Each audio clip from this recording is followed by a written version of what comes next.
તો આકારમાં થોડું આપણે નવું નવું શીખતા હોય તો થોડો પ્રોબ્લેમ આવે, પણ આમ જો એકદમ સરસ આપણે રસથી ભરી દઈશું. જો હેલો ફ્રેન્ડ, જય શ્રી કૃષ્ણ. ગીતાસ કુકિંગ ચેનલમાં તમારું સ્વાગત છે. આજે આપણે ઇન્સ્ટન્ટ સરસ મજાની આપણે જલેબી બનાવીશું.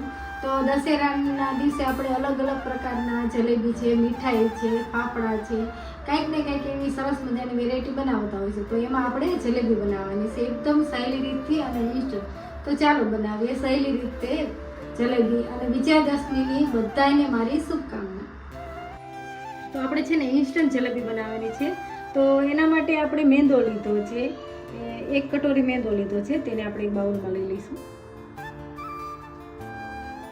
અને આપણે 1 ચમચી જેટલું દહીં લીધું છે. તો આ મીડિયમ ખાટું છે, તો બહુ ખાટું આપણે દહીં લઈ લેવાનું. અને 1 ચમચી જેટલું આપણે ઘી એડ કરશું. તો આમાં છે ને આપણે કોઈ કલરનો ઉપયોગ નહીં કરીએ, એટલા માટે છે ને મેં થોડી હળદર લીધી છે. તો આમાં હળદરનો સ્વાદની તમને ખબર નહીં પડે અને સરસ લાગશે, નેચરલ કલર થશે આનો. આ બધું છે ને આપણે મિક્સ કરી લઈશું.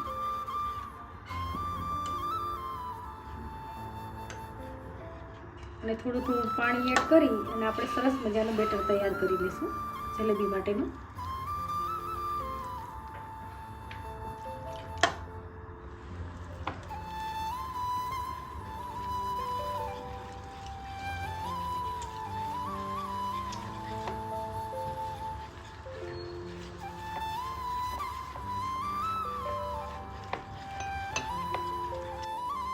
આ રીતે આપણે એકદમ સરસ મિક્સ કરશું અને ગાંઠા વગરનું આપણે ખીરું તૈયાર કરશું જલેબી માટેનું.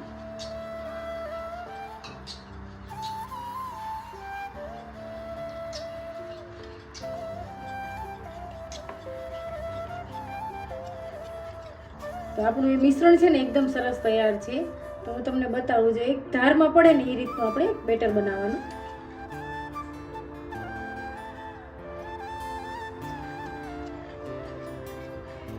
અને છે ને 5 મિનિટ આપણે રેસ્ટ આપશું. ત્યાં સુધીમાં આપણે ખાંડની ચાસણી બનાવી લઈએ. ખાંડની ચાસણી માટે મેં ભૂંડું બાઉલ લીધું છે અને એમાં જેટલી આપણે મેંદો લીધો હતો ને એનાથી ઓછી થોડી આપણે ખાંડ લીધી છે. અને તેટલું જ આપણે પાણી લઈશું.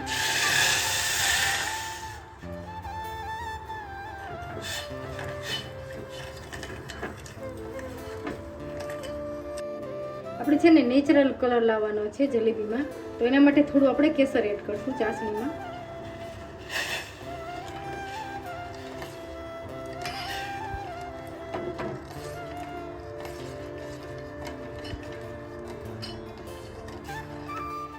અને થોડી આપણે એલચી એડ કરશું અંદર.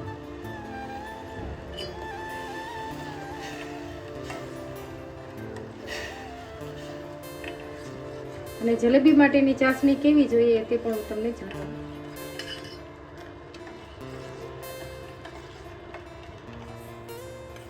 ખાંડ છે ને એકદમ સરસ બધી પીગળી ગઈ છે અને ચાસણી પણ તૈયાર થઈ જાય છે. તો ચાસણી બતાવું તમને કેવી જોઈએ. તો આમાં કોઈ તારની ચાસણી નહીં કરવાની. આપણે થોડું આ ચીપચીપું લાગે સરસ એ રીતની જ આપણે ચાસણી કરવાની. તો આપણી ચાસણી છે ને તૈયાર છે. તો આપણે ગેસ બંધ કરી દઈશું. અને ગેસ બંધ કર્યા પછી આપણે 2 ટીપા લીંબુના રસના એડ કરશું, કેમ કે આપણી ચાસણી છે ને અંદર ખાંડ જામે નહીં એટલા માટે. જલેબી માટેનું બેટર તૈયાર છે. આપણે છે ને ઈનો લીધો છે. તો ઈનો આપણે કેટલો એડ કરવો? અડધું પેકેટ એડ કરશું આપણે.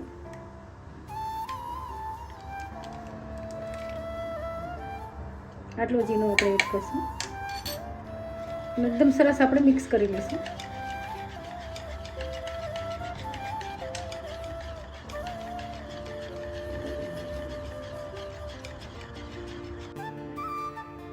તો એક ધારમાં પડે છે ને કેટલું સરસ આપણું છે ને જલેબી માટેનું ખીરું તૈયાર છે.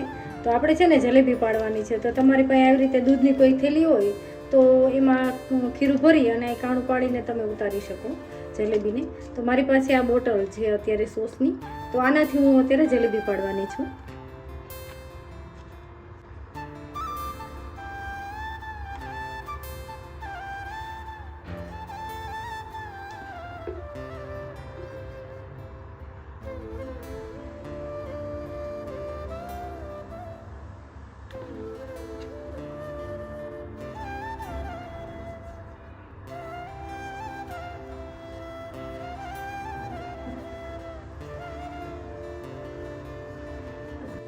હવે છે ને આપણે જલેબી પાડવાની શરૂઆત કરી. તો તેલ ગરમ થઈ ગયું છે આપણું.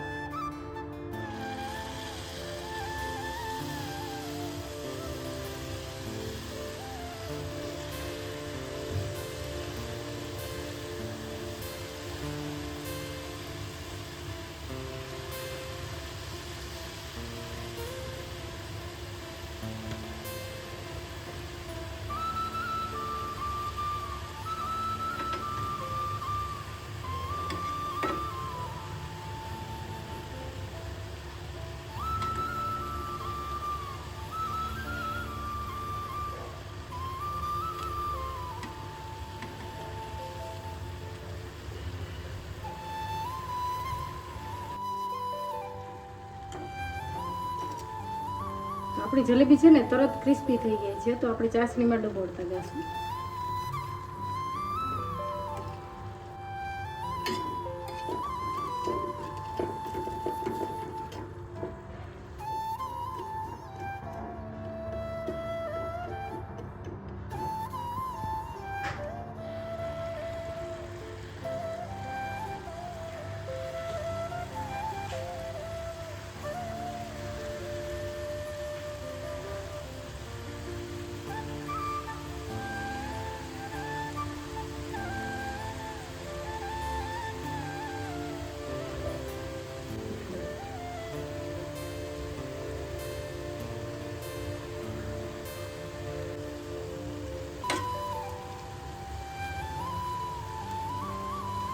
આ જલેબીને છે ને આપણે ચાસણીમાં એડ કરતા જશું.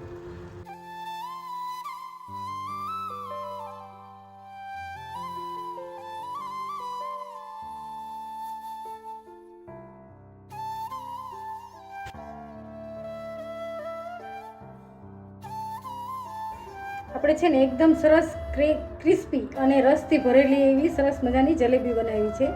તો આકારમાં થોડું આપણે નવું નવું શીખતા હોય તો થોડો પ્રોબ્લેમ આવે, પણ આમ જો એકદમ સરસ આપણે રસથી ભરેલી છે. જો તો આપણી એકદમ સરસ ક્રિસ્પી એવી જલેબી તૈયાર છે.